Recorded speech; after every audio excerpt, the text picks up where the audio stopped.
She had no shoes on her feet and a child growing in her belly. And yet, in a room full of the world's most powerful people, only she held the key to a dead trillionaire's final secret. Her name was Amara Dio. She was 27 years old, and if you had passed her on the street, you would not have looked twice.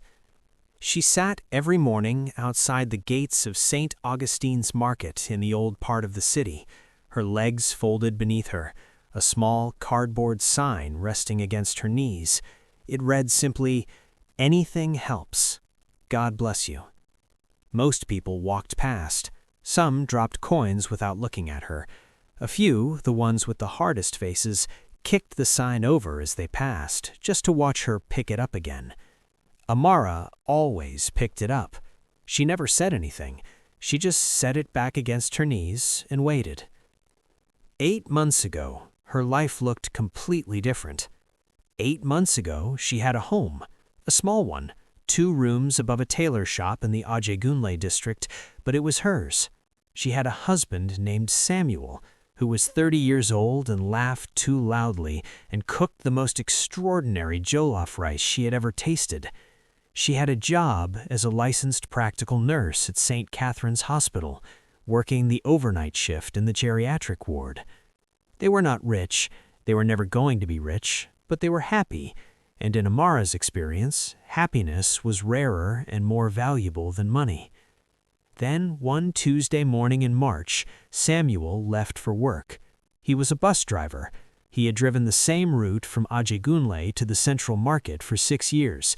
He knew every pothole, every speed bump, every corner where children played too close to the road. That Tuesday morning, a truck ran a red light. Samuel never came home. Amara received the call at 9:14 a.m. She was still in her nursing uniform, just back from her overnight shift. She answered the phone because she thought it was Samuel calling to say he had forgotten his lunch again. It was the hospital, a different hospital. She did not scream when they told her. She did not collapse. She sat down very slowly on the edge of their bed, the bed she and Samuel had saved for 3 months to buy, and she pressed her hand flat against the mattress.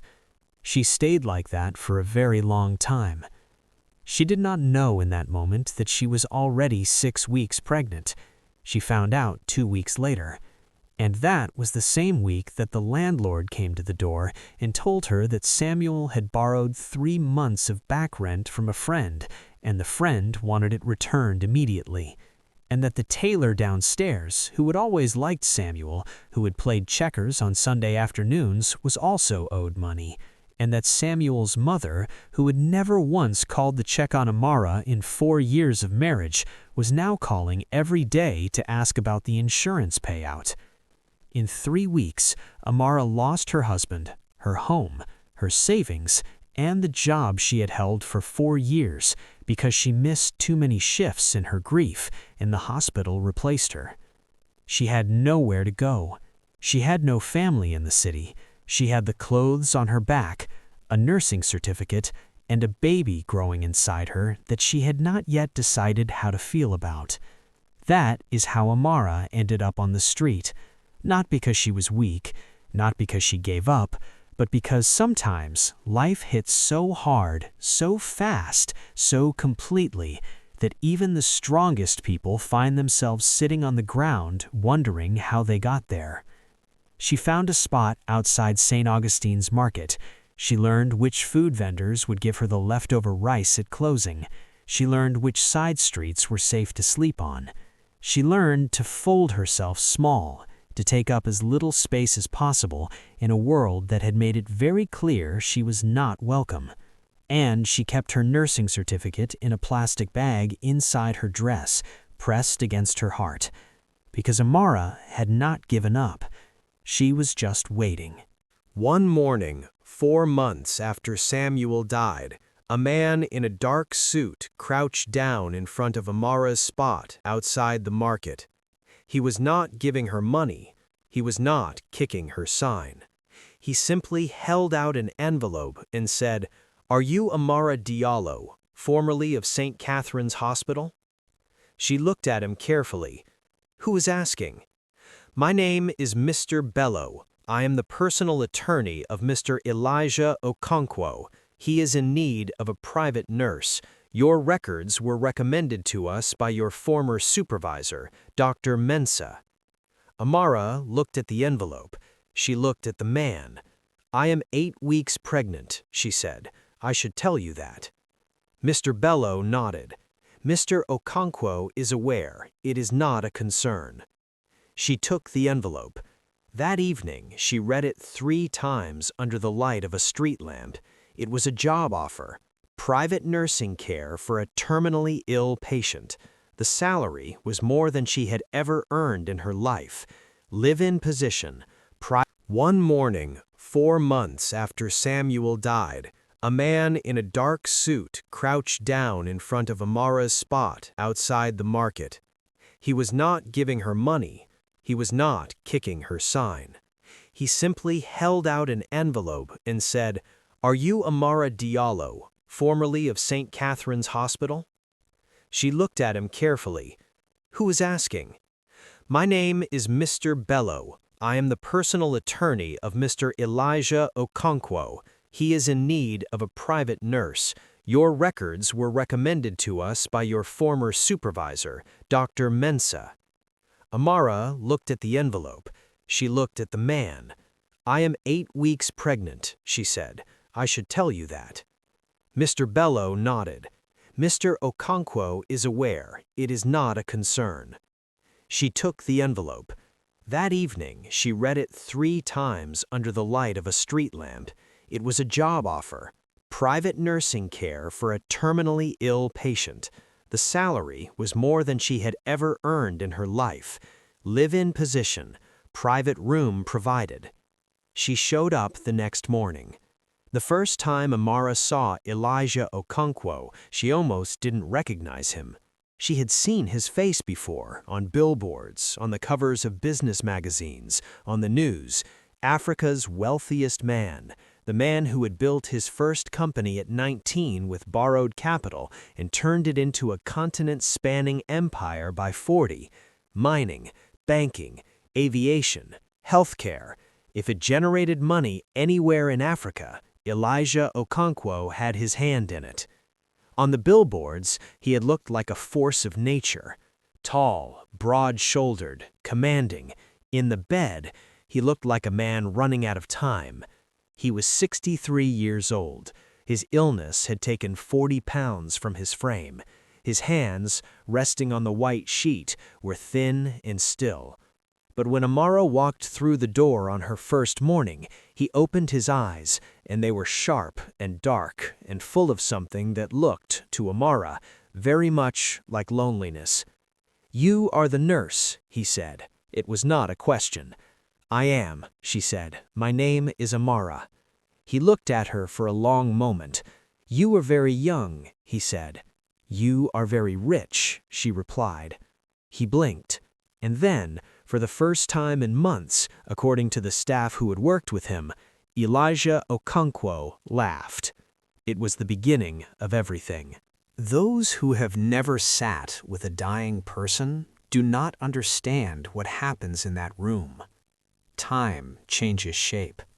The things that seemed important outside, money, status, reputation, lose their weight. And the things that the world ignores, a warm hand, a familiar voice, someone who stays, become everything. Amara came every day. In the beginning, it was purely professional. She monitored his vitals, she administered his medication, she kept his records precise and his room clean, and his comfort as close to manageable as medicine could make it. But Elijah Okonquo was not a man who allowed relationships to stay professional for long. He was relentlessly curious. He asked Amara about herself, not out of politeness, but out of genuine interest. He wanted to know where she was from, what she had studied, why she had chosen nursing, what she thought about when she was alone. At first, she answered briefly. She had learned, from living on the street, from years of being overlooked, that it was safer to take up less space. But Elijah pushed gently, consistently, with the patience of a man who knew he had limited time and wanted to use it honestly. And slowly, Amara told him. She told him about Samuel. She told him about the phone call at 9:14 a.m. She told him about sitting on the edge of the bed with her hand pressed flat against the mattress. Elijah listened without interrupting. When she finished, he was quiet for a long time. "I have lost people too," he said, finally. "My wife, 30 years ago. She died bringing my son into the world." Amara looked at him. "Marcus," he said, "my eldest. I have tried for 30 years to love him enough for both of us. I don't think I succeeded." He paused. "Or perhaps I succeeded too well, gave him so much that he never learned to reach for anything himself." It was the most honest thing Amara had ever heard a wealthy person say. After that, the conversations never stopped. He told her about building his first company, 19 years old, no money, a borrowed suit, and a pitch so desperate it was almost embarrassing. He told her about the deals that changed everything. He told her about the mistakes, the ones the magazines never wrote about, the workers he had exploited in the early years when profit was everything, the family dinners he missed, the wife he had buried too soon, the children who grew up watching their father appear on television more often than he appeared at home. "I thought I was building something for them, a legacy, a foundation." He looked out the window. "What I was actually doing was avoiding them. Building was easier than fathering. Deals were easier than conversations. Money was easier than love." He turned to Amara. "Do not make my mistake." Amara touched her belly, now round and visible beneath her uniform. "I don't intend to," she said softly. He smiled. It was the saddest, most sincere smile she had ever seen. In 3 years, Amara watched Elijah's family visit a total of 11 times. She counted. Marcus, the eldest son, 40 years old, his father's face but none of his father's hunger, came 4 times. Each visit lasted less than an hour. He sat in the chair by the bed with his phone in his hand and spoke about his real estate projects, about investors, about deals that needed Elijah's signature. He never once asked his father how he was feeling. He never once sat close enough to hold his hand. On his 3rd visit, Elijah asked him to put the phone down. Marcus said he was waiting on an important call. The visit ended 8 minutes later. After Marcus left, Elijah said nothing for a very long time. Then, "When you love someone and they cannot receive it, that is the loneliest feeling in the world." Amara said nothing. She just stayed in the room. That was what he needed most. Priya, the daughter, 37, who lived abroad and returned once a year for her father's annual charity gala, came 3 times. She was not cold like Marcus. She was something harder to name. She was present in body, but absent in attention. She asked questions about the estate. She asked about the Nairobi property. She asked whether the charitable foundation documents had been updated. She brought flowers once, pre-arranged from the hospital gift shop, still in the plastic wrapping. Elijah put them on the windowsill, and they were dead within 3 days. The nephew, Damon, was the most frequent visitor. He came 4 times in the final year, and unlike Marcus and Priya, Damon was warm. He brought food, real food, from Elijah's favorite restaurant. He sat and talked. He laughed at his old stories. He held his hand when the pain was bad. Amara watched Damon carefully. She had spent enough time on the street, studying people, reading their real intentions, to know that warmth could be performed. She noticed that Damon's eyes, when he laughed, stayed still. She noticed that he asked about the paperwork every single visit. She noticed that he always arrived when Mr. Bello had just left. She said nothing about this to Elijah. She had no proof, only instinct, and she had learned that instinct without evidence was just suspicion. 6 months before Elijah died, Amara found a file on the floor of his room. A junior medical aide had left it by mistake, an internal transfer file from the records department. Amara picked it up. She was going to put it aside without reading it, but the name on the cover stopped her. Okonquo, E.J., Oncology, Actual Prognosis Assessment. She opened it. What she read made her stand very still for a long time. The file in Elijah's bedside cabinet, the one his doctors had been updating for him, showed a manageable condition. Stable. 2 years minimum with continued treatment. The file in her hands said something completely different. Stage 4. Terminal. 3 to 6 months, and that estimate was already 4 months old. Someone had been falsifying his medical reports. Amara closed the file carefully. She put it back where she found it. She sat in the chair beside Elijah's bed and looked at his sleeping face. And then she made the most difficult decision of her professional life. She told him. Not immediately. Not that day. She spent a week checking and double-checking. She verified the file number. She cross-referenced the pharmaceutical records. She was absolutely certain before she said a word.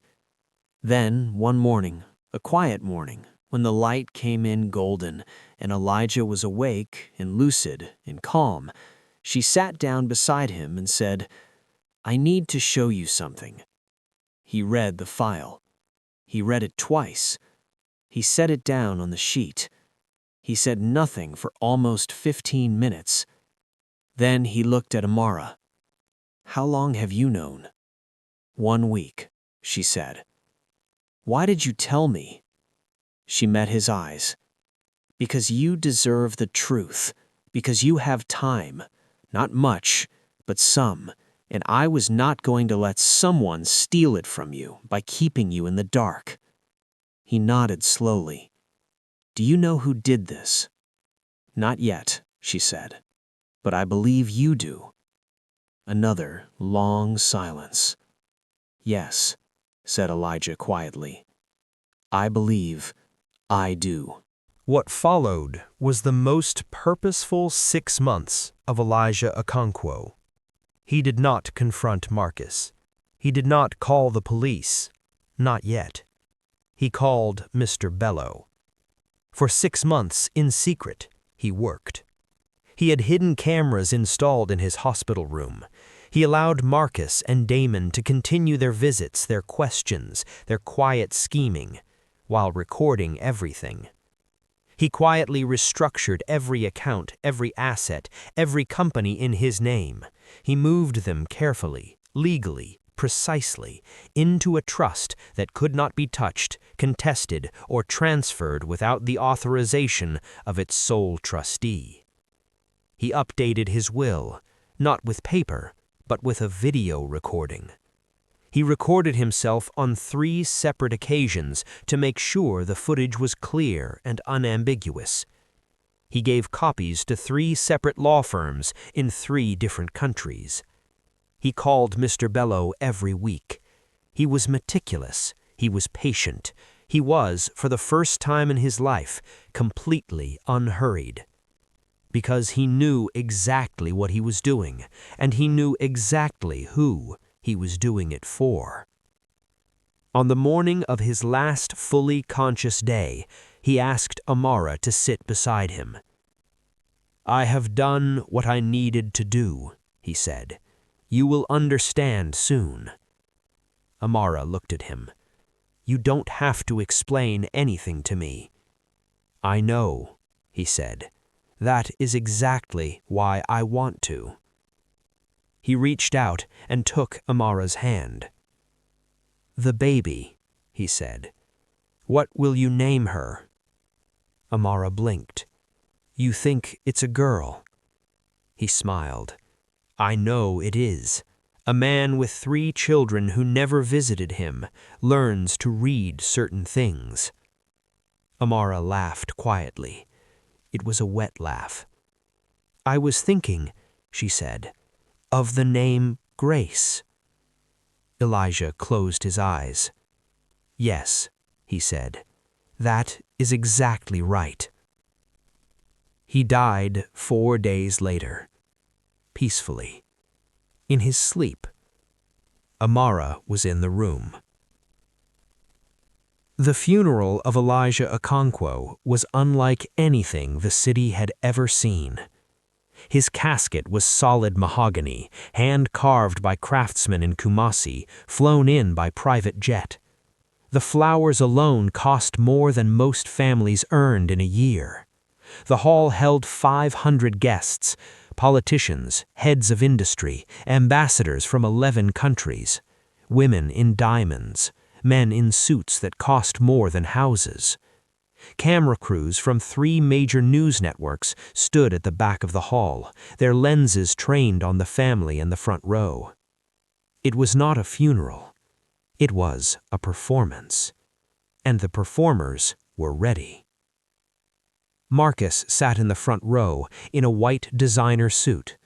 White, as if he was the one who deserved to stand out. He had rehearsed his grief the night before.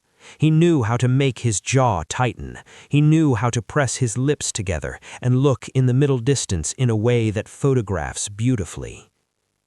Priya sat beside him in all black. Her handbag was new. She had bought it that morning, a designer label, the tag still tucked inside the lining. She had also spoken to 3 reporters before the service began. She wanted to make sure her quote, "My father was my hero, my inspiration, the man who built our family's legacy," made it into the evening news.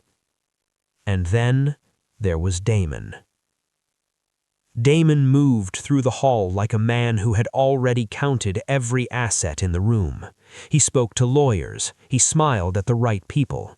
He pressed his heart to his hand when anyone offered condolences, and the gesture looked flawless. Only one thing was making Damon nervous. 3 weeks earlier, he had obtained access to what he believed was Elijah's will. He had paid a forger. He had a replacement document prepared, one that named him as primary beneficiary, with Marcus and Priya receiving modest secondary amounts. He had submitted it to a secondary law firm, not Mr. Bellows, whom he knew was too loyal to corrupt. He was sure this was done. He was sure this was settled. He just needed the will to be read, the document presented, and then it was over. What Damon did not know was that the cameras had been watching him for 6 months. What Damon did not know was that Mr. Bello had already received all the evidence he needed. What Damon did not know was that 2 police officers were parked outside in an unmarked vehicle, waiting for a text message from Mr. Bello's phone. She appeared at the entrance just after noon. Her blue dress was faded from too many washes in too many sinks. Her sandals had broken on the walk over. One strap snapped at the corner of Broad Street, so she had left them on the pavement and continued barefoot. Her belly was full and round. 8 months. The baby was heavy now, sitting low, pressing against her ribs when she breathed too deeply. In one hand, she carried a small plastic bag with everything she owned, her nursing certificate in its sleeve, Samuel's photograph, a change of clothes, a bottle of water. The security guard, a large man in a black jacket with an earpiece, saw her approaching and stepped in front of the door. "Private event," he said. "Move along." "I received a letter from the estate," Amara said. She reached into her bag and produced the envelope. The guard took it. He looked at it. His expression did not change. He handed it back. "Anybody can print a letter. Move." Amara looked at him steadily. "Sir, I am asking you to please—" He grabbed her arm. Not roughly enough to hurt her, but firmly enough to make a point. And in front of 500 guests, 3 news camera crews, and every powerful person in the country, he walked Amara to the top of the stone steps outside the funeral hall and left her there. "Come back with proper documentation," he said. Then he went back inside. The news cameras had caught it all. Amara sat down on the steps. She pressed her hand to her belly. She breathed slowly and waited. Inside the hall, a junior staff member, a young woman named Clara, who had helped with event logistics, had seen everything through the glass. She turned to the head usher and said, quietly but clearly, "That woman has an invitation letter from the Okonquo estate. I saw it." At precisely 1 p.m., Mr. Bello walked to the front of the hall. He was 70 years old, small, unhurried. He had served Elijah Okonquo for 30 years, and in that time had never once rushed anything that mattered. He tapped the microphone. The hall quieted. "Thank you for being here to honor Mr. Elijah Okonquo. I will keep my introduction brief, as Mr. Okonquo himself left very specific instructions regarding the reading of his will." Marcus straightened. Priya smoothed her dress. Damon checked his phone one final time and put it in his pocket. Mr. Okonquo stipulated that his will be read immediately following the funeral service. However, he placed one condition on the proceedings. The hall stilled. The will, which is sealed, may only be opened by one specific individual, not by legal counsel, not by the family, not by any court official. Long pause. It must be opened by a woman named Amara. The hall did not explode immediately. There was a half-second of absolute silence, the kind of silence that happens when 500 people all stop breathing at the same moment.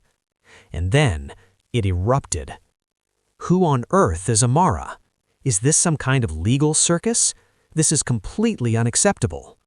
Marcus was on his feet. "That is our father's estate, our family's legacy. You cannot simply—" "Mr. Marcus." Mr. Bello's voice did not rise. It hardened. "There's a difference. Your father was very clear. Any family member who attempts to interfere with this process will be immediately and permanently disqualified from any inheritance claim." Those are his exact words, signed, notarized, witnessed by 3 independent legal observers. Marcus sat down. Mr. Bello turned to the room. "Is there someone here who knows of a woman named Amara?" Clara, the young usher, raised her hand. "She was here earlier, sir. Security removed her. She's outside on the steps." Dead silence. Mr. Bello looked at the head of security. "Bring her in. Now, please." 60 seconds later, the doors of the Okonquo funeral hall opened, and Amara walked in. Barefoot, 8 months pregnant, carrying her plastic bag, her faded blue dress, her quiet, unbowed posture. She walked down the center aisle of that hall, past the politicians, past the ambassadors, past the diamonds and the designer suits, and not one step faltered. 500 pairs of eyes followed her. At the front of the hall, Mr. Bello waited. He held the sealed envelope in both hands. When Amara reached him, he bowed his head, a small, sincere bow, and placed the envelope in her hands. "Who is she?" Priya hissed at Marcus. "I don't know," Marcus said, but his voice had changed. Something in his face had shifted, the practiced grief replaced by something colder, worry. And Damon looked at Amara with the expression of a man watching a building he set on fire walk back toward him completely unburned. Because Damon knew exactly who Amara was. He had tried, in the last months, to find out what Elijah had told her. He had been kind to her. He had asked questions wrapped in compliments. He had tried to learn if she had seen any paperwork, any documents, any conversations between Elijah and Mr. Bello. Amara had been friendly and said almost nothing. Now she was standing at the front of the hall with a sealed envelope in her hands, and Damon understood, too late, that he had badly, catastrophically underestimated her. Amara held the envelope in both hands. The hall was so quiet that the sound of her breaking the seal was clearly audible, a clean, sharp sound in all that silence. She reached inside. She expected paper, legal documents, the formal language of inheritance and estate law. What she pulled out was a small silver disc in a protective case, a video recording. And on the front, in handwriting she recognized immediately, the slightly unsteady, still precise handwriting of a man whose hands had begun to shake but whose mind had not. "Play me first. Do not let them stop you." Amara looked up at Mr. Bello. He was already moving. A screen had been positioned at the front of the hall. She had not noticed it when she walked in. Mr. Bello crossed the floor, inserted the disc, and stepped back. "Stop!" Marcus moved toward the screen. 2 ushers stepped in front of him. "You cannot play some home video in the middle of my father's funeral." "Mr. Okonquo recorded his will," said Mr. Bello calmly. "The video is the will. Any attempt to prevent it from being played will result in your immediate disqualification. Security." 4 large security personnel positioned themselves between Marcus and the screen. Marcus went still. Priya reached up and took his hand. Damon looked toward the exit. The screen flickered. The room went dark. And then Elijah Okonquo appeared. He looked thin, thinner than most of them remembered. His face had narrowed. His hands, folded on the desk in front of him, were fragile-looking, but his eyes were completely, utterly clear. He looked directly into the camera. "If you were watching this," he said, "I am already gone." His voice was steady, quiet, final. "And I imagine most of you in that room are wondering about the money. That is fine. I understand. I spent 60 years surrounded by people who wondered about the money. I have no anger left about it." He paused. "Before I tell you what I have decided, there are things that must be said, things that I could not say while I was alive, without evidence. I now have evidence." His expression did not change, but something in the room shifted. A collective intake of breath that nobody quite took. "My medical records were falsified." The room did not explode. It froze. "The reports I was given, showing a manageable condition, 2 years of life ahead of me, were not accurate. My real diagnosis, which I discovered through a file left in my room by mistake, showed a terminal condition. 3 to 6 months. I had already been living inside that timeline for 4 months before I knew the truth." He let that sit.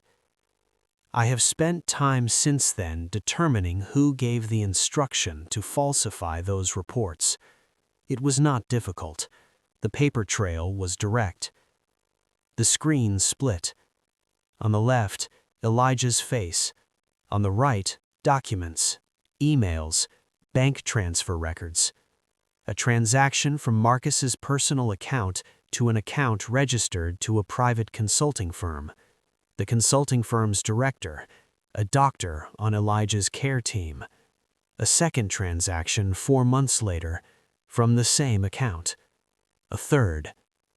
Marcus had paid to keep Elijah in the dark.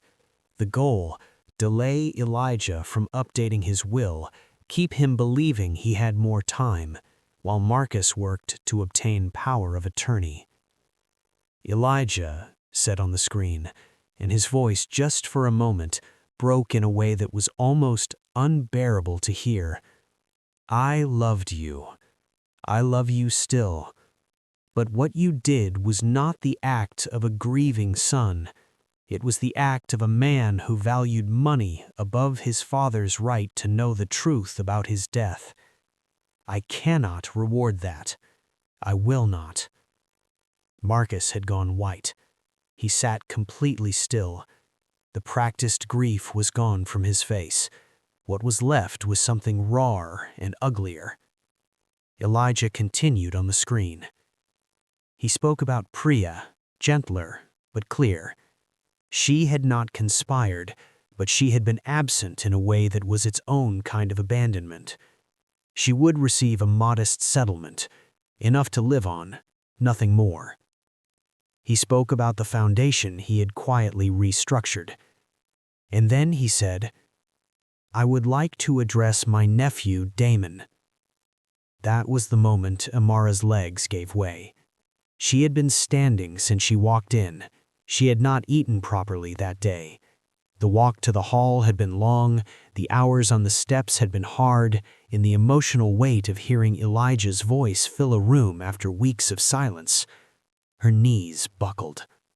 She went down fast, not gracefully, not slowly.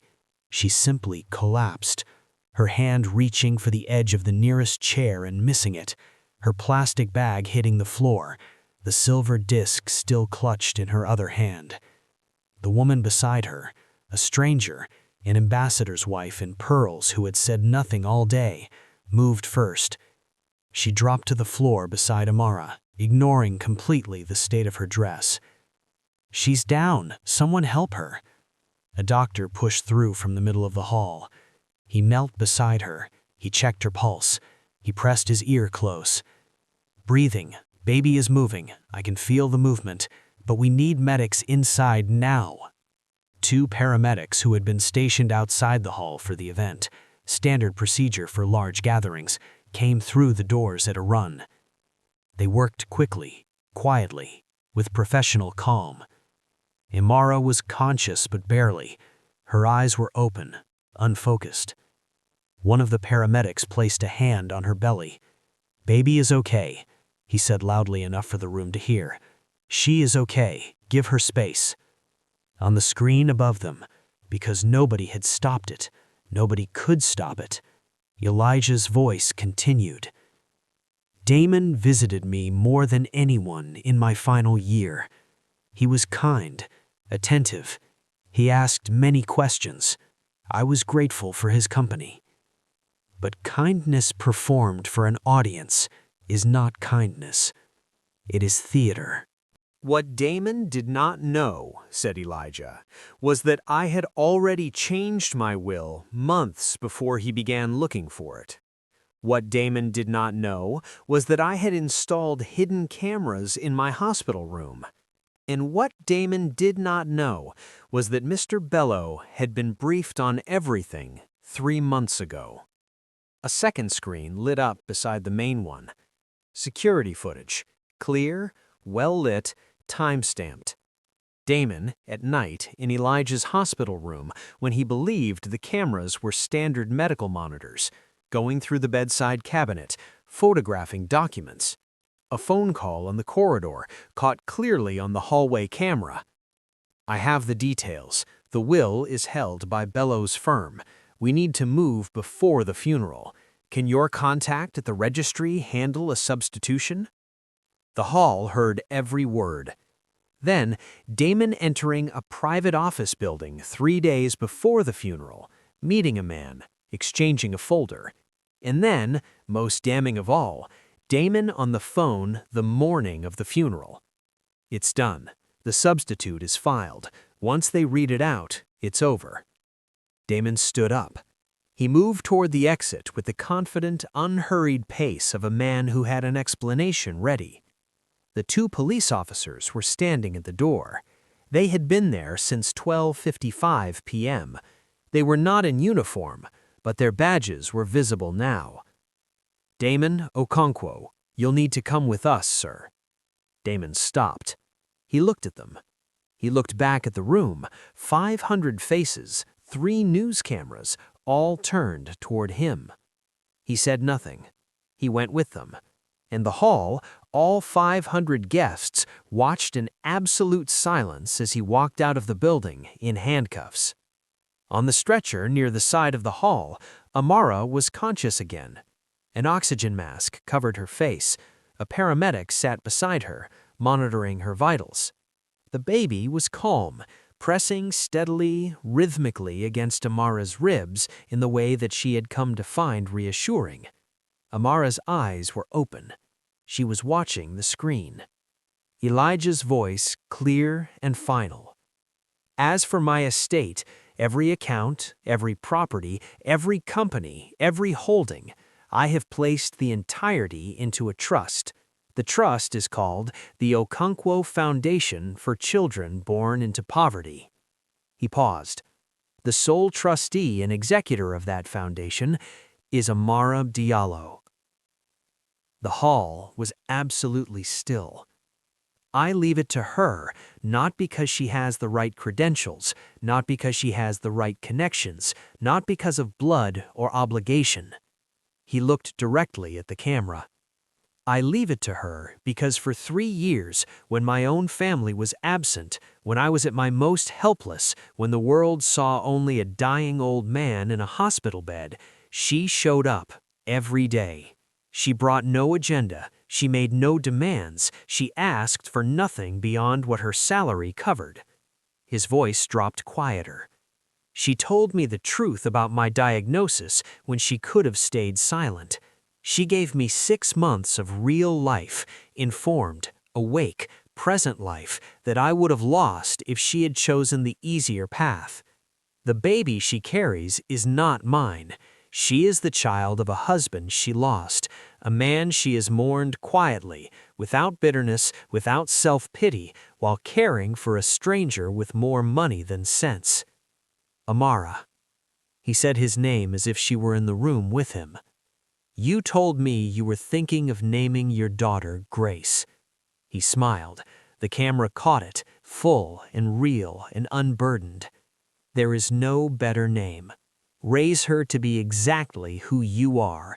Use this wealth the way I should have used it 30 years ago. Give it to those who have nothing. Build something real. Build something that lasts not because it is made of money, but because it is made of the thing you gave me without even knowing it." He paused one last time. "A reason to believe that people can still be good." The screen went dark. Marcus was arrested 4 days later. The financial forensics team needed 48 hours to confirm what the video had already made clear. The payments to the doctors, the attempted power of attorney filing, the conspiracy to deceive. He was charged on 4 counts. His lawyer said he would fight it. The evidence said otherwise. Priya did not attend any of the legal proceedings. She returned abroad the night of the funeral. She received the modest settlement Elijah had allocated, enough to live on, nothing more. She gave no interviews. 3 months later, her name appeared in a charitable foundation donor list. Not a large donation, not a publicized one. Just a name, just a number.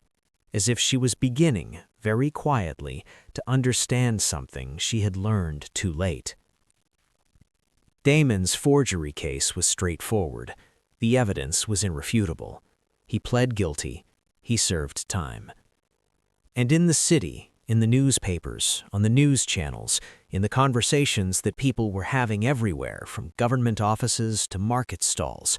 There was only one name that mattered: Amara. Before she left the hall that day, before the paramedics finished their checks, before Mr. Bello began the formal handover process, Amara asked one question. Not about the accounts, not about the estate, not about the foundation or the properties or the companies in 12 countries. She looked at Mr. Bello and said, "The people who worked for him, his household staff, his hospital nurses, his drivers, his security detail. Did he provide for them?" Mr. Bello reached into his jacket. He produced a second sealed envelope. On the front, in Elijah's handwriting, "For Amara, who will ask about the staff before she asks about herself." She pressed it to her chest. She did not open it there. Some things are too sacred for a room full of strangers. The sun was still high when they helped Amara to her feet. She stood. She steadied herself. She reached down and picked up her plastic bag from the floor. One of the paramedics offered to wheel her out. She shook her head. "I'll walk." She smoothed her faded blue dress. She straightened her back. And she walked out of that hall on her own 2 bare feet. Past the cameras, past the flowers that cost more than a year's salary, past the guests in their diamonds and their designer shoes, past the top of the stone steps where a security guard had dropped her like she was nothing 2 hours ago. She did not look back. In her hand was a letter from a man who believed in her when no one else did. In her belly was a daughter who would never know what it felt like to be turned away at a door. In her name was a foundation worth more money than she had once believed existed in the entire world. And in her heart, underneath the grief, underneath the exhaustion, underneath everything, was the steadiest, quietest feeling she had ever known. She had stayed. When it would have been easier to leave, she had stayed, and the world finally had paid attention. 3 weeks later, in a private hospital room paid for by the Okonquo estate, Amara gave birth to a daughter. She named her Grace. Grace Okonquo Diallo. She kept Samuel's name, she carried Elijah's legacy, and she carried, most of all, her mother's heart, which had never, not once in the hardest years of her life, learned how to be anything other than open. The foundation broke ground on its first children's home 6 months later. The dedication plaque at the entrance read, "Built for those who have nothing, by someone who once had nothing too." In memory of Elijah Okonquo, who learned near the end what truly matters, and in honor of Grace Diallo, who will grow up knowing it from the beginning. A trillionaire died. He left everything, not to his blood, not to his name, not to the children he had sacrificed 30 years of presence to provide for. He left it to the woman who had sat with him in the dark, who had told him the truth when lying would have been easier, who had stayed every single day for nothing more than a salary and the knowledge that it was the right thing to do. They threw her out of his funeral because she had no shoes. 2 hours later, she owned everything inside. Elijah Okonquo had $1 trillion, but in the end, the only person who truly loved him was a barefoot, pregnant woman who asked about his staff before she asked about herself. Tell me honestly, if you had been in that hall and you saw security drag Amara out of the door, would you have said something? Or would you have stayed quiet?